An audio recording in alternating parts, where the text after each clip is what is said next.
Thank you very much. All right, y'all. Good morning, afternoon, or evening, whenever you're tuning in. I'm grateful to have you here. And we're talking about Donald Trump again, because as I'm sure you've seen, this past week has been a doozy in the political landscape. Trump went to jail for about 20 minutes, literally. He also took one of the most virally epic yearbook photos / mugshots that I've ever seen, and has become more popular now than he already was before. But yet somehow, some way, these delusional radical leftists have made Big Orange out to be this major criminal and sitting atop America's most wanted list. And they would literally have you believing that he was the worst person in the history of all humanity by the amount of coverage and slander that he gets hurled at him on a daily basis, pretty much on a minute-to-minute basis. And the liberal media has painted Donald Trump out to be more wicked than King Herod and Satan. In reality, though, these accusations and potential charges are ridiculous, because these people from Georgia to Washington, D.C., and it seems like coast to coast, got everything cattywampus, because we got real issues going down in Lahaina at the Mexican border, in Planned Parenthoods. We got our school system affirming and sexualizing our children. That's become normal, which that's evil. There's a proxy war going on overseas where we just keep on printing money and keep on pressing sin.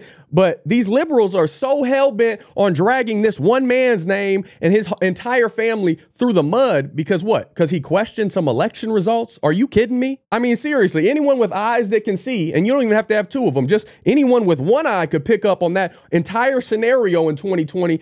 It looked fishy. The whole thing seemed a little out of touch with reality, and all sorts of never before seen voting abilities, dead people being able to cast ballots. I mean, when has that ever actually been a thing? How is that even possible and acceptable? You got overnight ballots that were all seeming to go Biden's way. And I'm not saying it happened for sure, because, you know, YouTube don't like that sort of talk, but since when do American citizens not have the right to freely speak and to be skeptical? Isn't that the whole point of the home of the free because of the brave, the United States of America, God's best country that he's ever allowed to touch the face of this earth? That includes Donald Trump. It doesn't matter if you despise the man, hate rich people, whatever it may be. Our freedoms here in the United States of America were established for a reason. So these people need to quit with all these smoke and mirrors and start to focus all their time, energy, our tax dollars and resources on real criminals, combating real evil. But yeah, that's right. A lot of these people are the ones that are behind the scenes doing dirty deeds and committing these heinous actions. So I can't say that I'm surprised, and I'm not the only one that's thinking this way. I know you guys and gals watching, but remember when the media did their best to paint Donald Trump as racist towards anyone but white folks? Yeah, another blatant lie that always comes around to backfire on these liberals. Watch this clip. Hey, I think Trump deserved that black card. He deserved that black card now. First, it was the Russian interference. Then he got impeached twice. Then y'all want to mess with his taxes. Then y'all raided Mar-a-Lago. Now this? He got indicted? And Trump got a target on his back just like a black man. Y'all keep messing with him. Hey, Trump, go ahead and wipe that white paint out your face, man. You black now. You good in the hood. As far as I know, Trump is black. He pardoned Kodak Black. He blacker than Obama.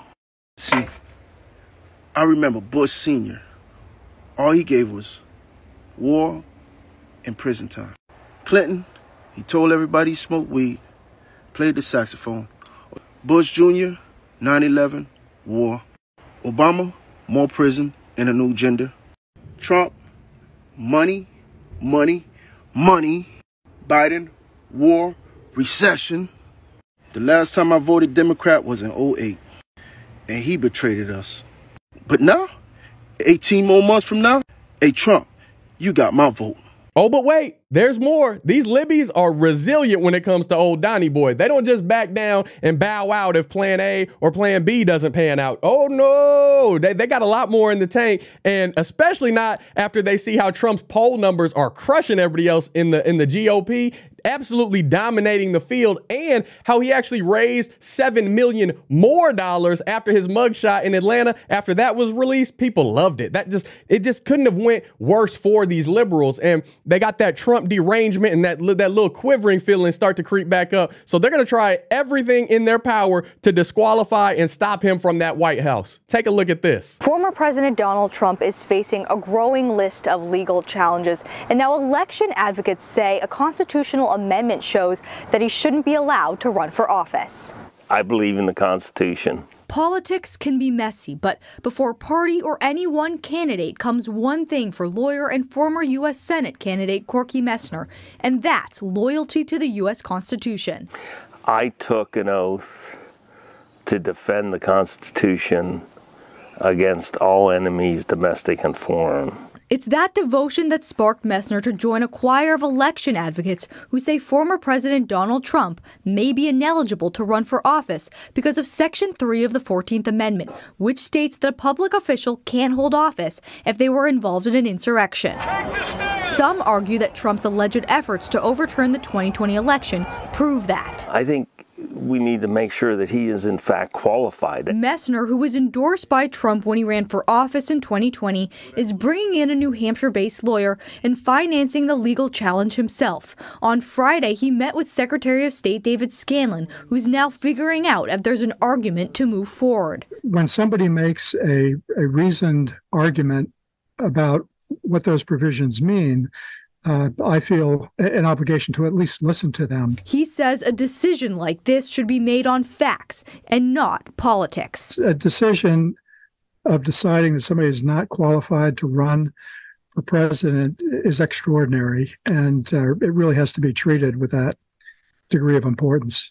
And the filing period for the primary is quickly approaching. So Secretary Scanlon says he'll be having those conversations with the Attorney General's office to see how this can move forward. What's wrong with you people?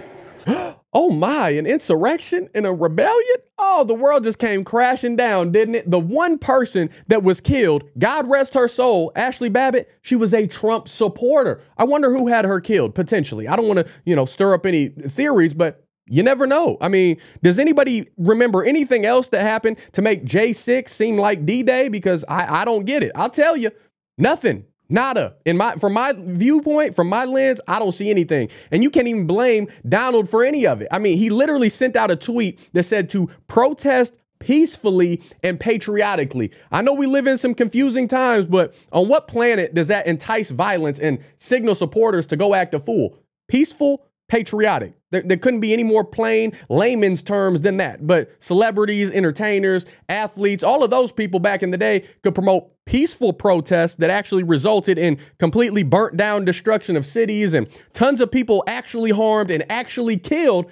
Those BLM and Antifa groups, they were encouraged and promoted, but to question the legitimacy of our voting process somehow gets you linked with the January 6th crowd that consisted of many extremist leftists. So my goodness, y'all, like what's the standard? Why is it so double and so biased towards one side, but you can't have the same standards across the board? It just don't make no sense. Now, I'm sure for the next month, all we're going to hear and get blasted about is this liberal interpretation of the 14th Amendment. And it's going to be a nonstop discussion in panic mode for these people that are continuously trying to prevent Trump from getting reelected. Don't stress about it, though. I'm not going to. I'm going to take a step back, breathe, and I'm no legal expert or politician, but one thing I do know is that for everything, it has its season, and God is in control of what happens in those seasons. Not Joe Biden, not AOC, not Vladimir Putin, not any of these people we see on TV, not you, not I. God is the judge of humanity. So regardless of what we think, say, do, make videos about, the Almighty is perfect, the only one. And he works all things together for the good of those that love